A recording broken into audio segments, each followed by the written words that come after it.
Your business's success depends on relationships. Relationships with customers, relationships with employees, relationships with stakeholders. What do they all have in common? They're all human. Because no matter if your business is B2B or B2C, it's really H to H, human to human. Welcome to the Human Connection Podcast. I'm your host, Karl Pontau. Each week, I'll bring you stories, insights, and practical advice from experts that you can apply to your growing company and daily life. This week, I'm excited to connect with Connor Nelson. Connor is an enterprise account executive who has built his book of business off of focusing on human connection and honest selling. He exemplifies a multifaceted and accomplished software sales professional whose career trajectory reflects a commitment to fostering human connection through cloud-based communications. His ability to forge enduring client relationships is complemented by a strategic, curiosity-driven approach to sales, which enables him to tailor innovative solutions that meet unique client needs. Nelson's impressive performance is consistently exceeding sales targets is indicative of his dedication and expertise in a competitive technology landscape. With a bachelor's degree in communication and media studies from the University of San Francisco and diverse professional experience across multiple industries, including roles at Dialpad and Ring Central, he has developed a robust skill set that positions him as a leader in enterprise account sales. Congrats with your success on honest selling through human connection, and welcome to the Human Connection Podcast.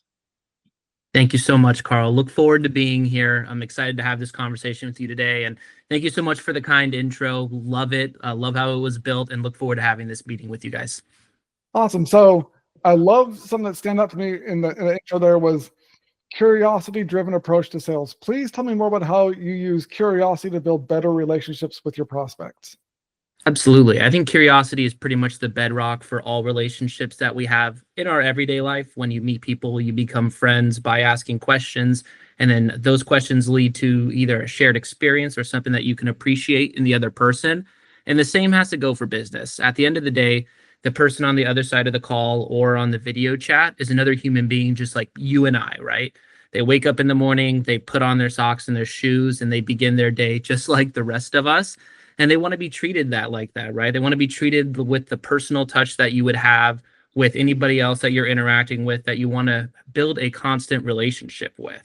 And that comes from the curiosity aspect of it. If you bring curiosity into all of the conversations that you have with either clients or people that you're connecting with at your job, you'll see more sincere, as well as build a better, strong mutual connection, as well as bond with those people. Yeah, I think it's something that when you're in a sales position and you're thinking so much about like your goals and closing deals, and you're thinking about, you kind of overlook a lot of the human aspect of it. And it's like you mentioned earlier when we were kind of preparing to record, that people buy from someone they like and they trust, and you can't get to that level of trust unless someone likes you. And the way you get them to like you is to show you actually care about them. And so I think there's that, and not just like them as a business person, but them as a human being, right? Mm-hmm. Absolutely. So to get someone obviously to believe and start to have that trust with you, you have to have that curiosity. And a tip that I'd like to do when I'm on video calls with someone is I'll jump on a few minutes early, as everybody should, because early is late and very early is on time. So I like to jump on as early as I can. Hopefully the other person that's going to be jumping on the call with me, whether that's a client or a partner that I'm having a conversation with, also jumps on early, because then you have that ability to make that small talk. That small talk is really where that relationship and that curiosity lives. If they're willing to jump on and have that conversation with you, make sure you ask a bunch of open-ended questions like, how has their week been? And then ask another diving question that goes underneath that. For me, as an example of something that I've done in the past, I asked someone how their weekend was, right? It was a Monday. They were in Minnesota. They had a weekend where they didn't have to travel, and he was able to spend time with his son. But he said that he was going to go do an event with his son this past weekend, but it was canceled, so they weren't able to do it. I guess sometimes the weather in Minnesota can be a little bit finicky. So one thing I did is, after the conversation was done, I did a bunch of research into upcoming events in the area that he's located in for the upcoming weekend, things that are family friendly that he might be able to bring his son to. And I was able to, after the call later in the week, say, hey, just a heads up, I took the conversation that we had, thought about it, and I did some research, and here's this really cool event for you to go enjoy your weekend. I had a call scheduled with him the following week, and I used the line of, I want you to have a great time this weekend so you're able to come into our meeting rested and recharged. So I sent a flyer for like a local fair that's in the area, something that's family friendly, that he was able to take his son to that weekend. So then he came into that next conversation appreciative, but also relaxed, and it felt more like we were friends on a personal level rather than client and vendor.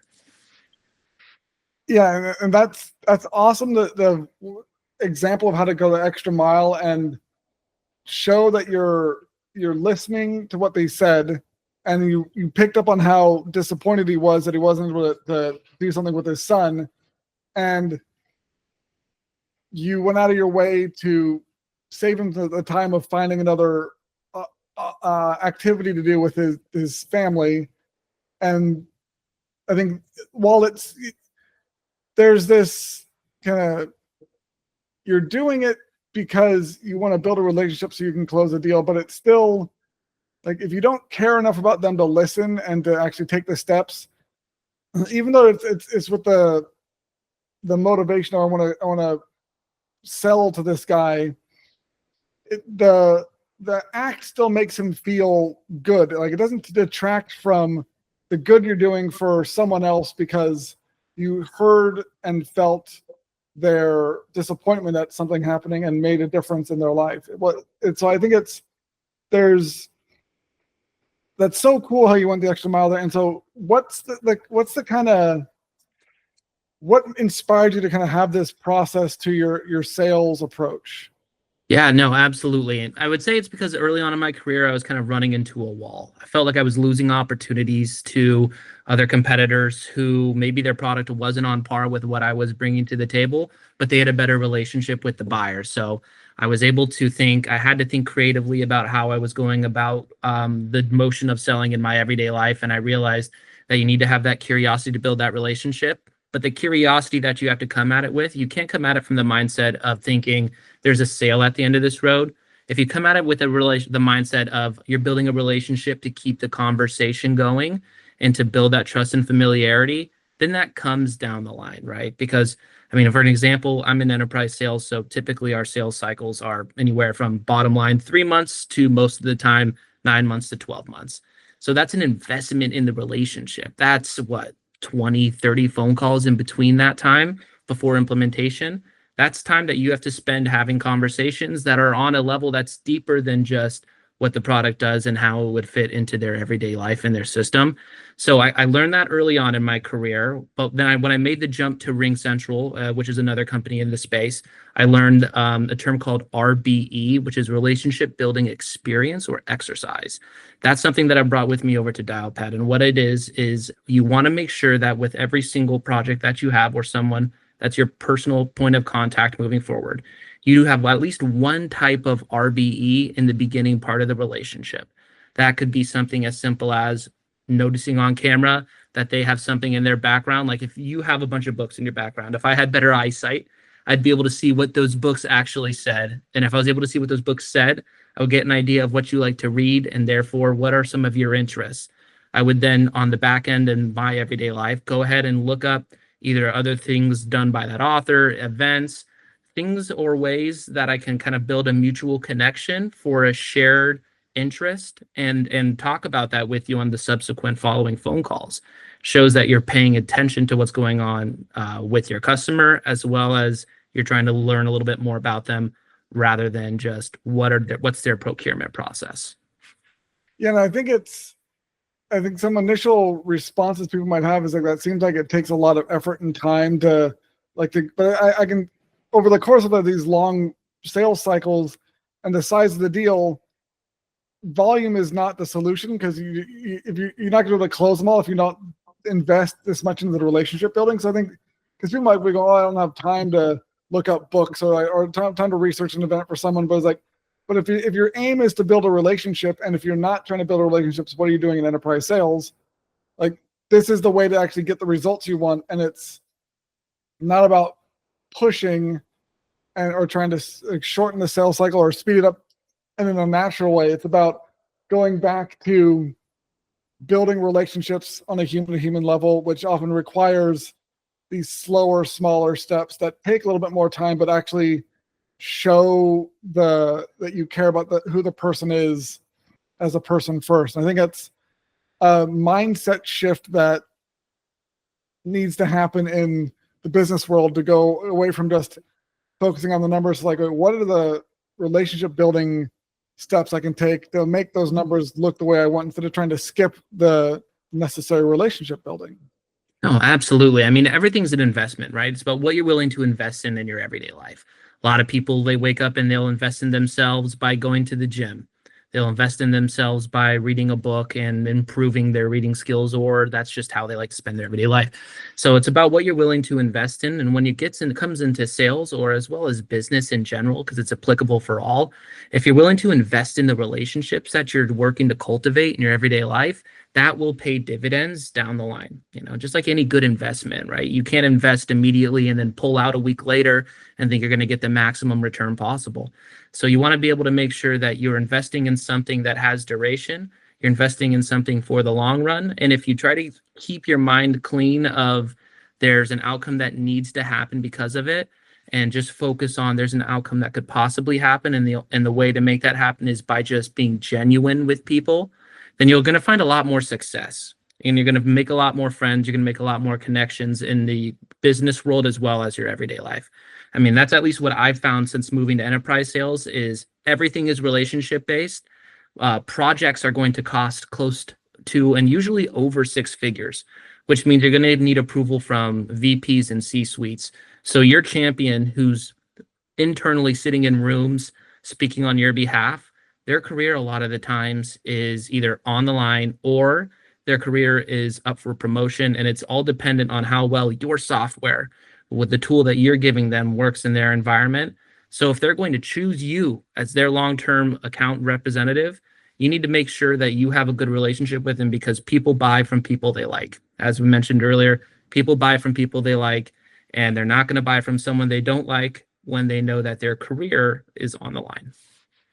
I think you also mentioned that, I love that sentiment, and something you mentioned earlier about just the enterprise sales is all about relationships, and that I think you'd also just, the whole process of sales has a known to be very stressful and demanding, and people burn out a lot. But I think one key to not being burdened by that as much as, and makes the process more enjoyable, is if you have that mindset of, what can I do to make the relationship stronger, and not be focused so much on the selling part, even though it is like what you are aiming for, but focusing not just on that end goal, but just like enjoying the moment of building relationships and connecting with people from a mental health and emotional health side of things, which a lot of salespeople struggle with.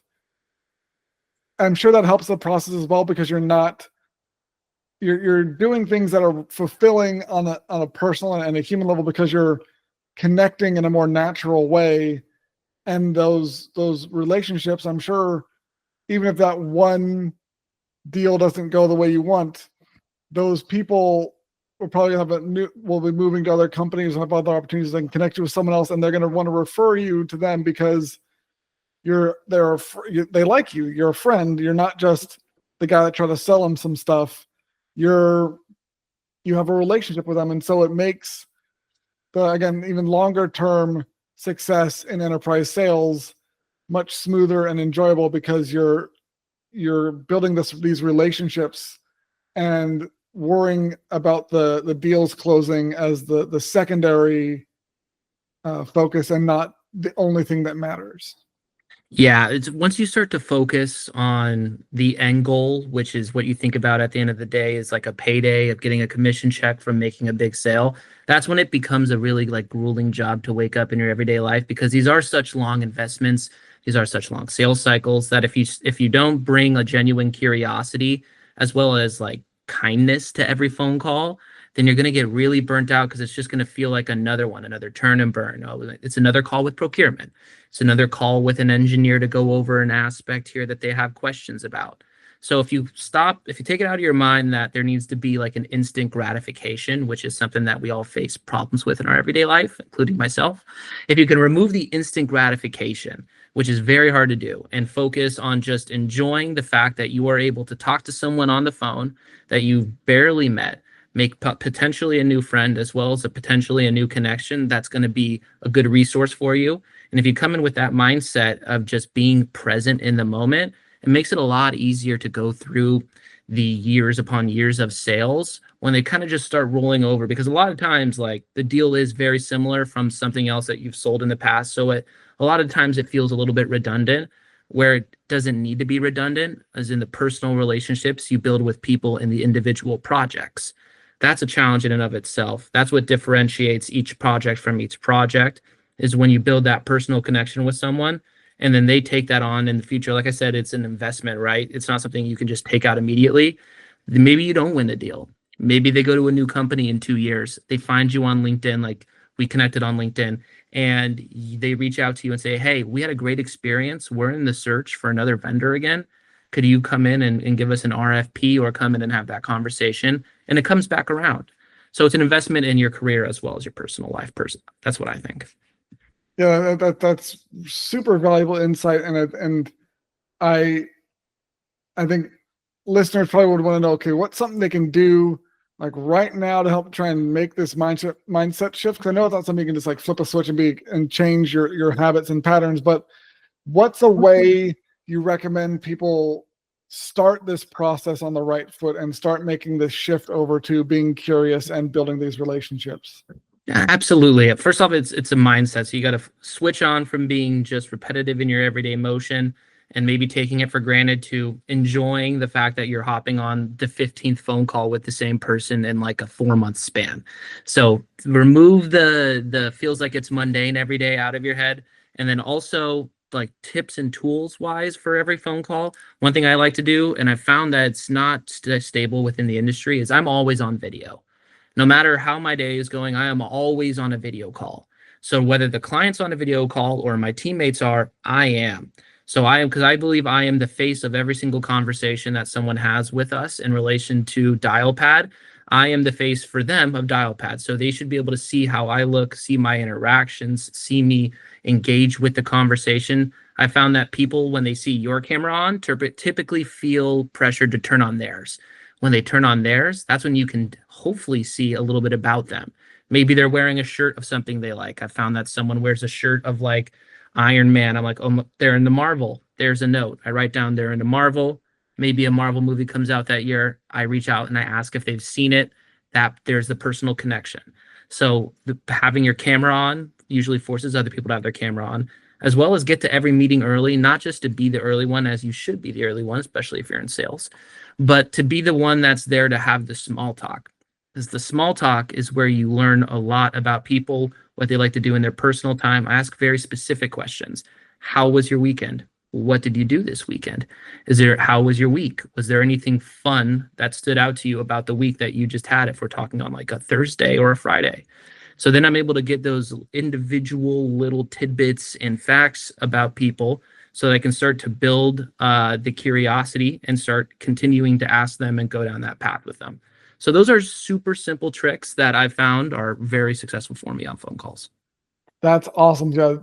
So it starts with turn the camera on and start paying attention to stuff around the person, what they're wearing, what's behind them, and making notes about that, and then being curious and always asking that next question to like move the conversation and build the relationship forward. I love it. So thank you so much for connecting today with me, Connor. I hope you all in podcast land enjoyed this episode of the Human Connection podcast. If you'd like to connect with myself or Connor, check out the links in the show notes. And remember, no matter if your business is B2B or B2C, it's all really H to H, human to human. Happy connecting.